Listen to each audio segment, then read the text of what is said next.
মানুষ কতটা কষ্টে, কতটা অসহায় প্রকৃতির কাছে, এটা দেখলেই বোঝা যায়।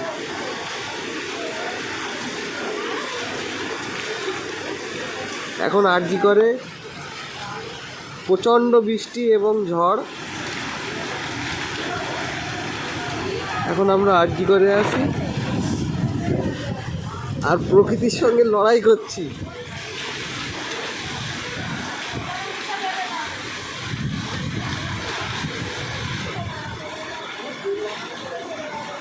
এসির পাখাগুলো এমনি এমনি ঘুরছে।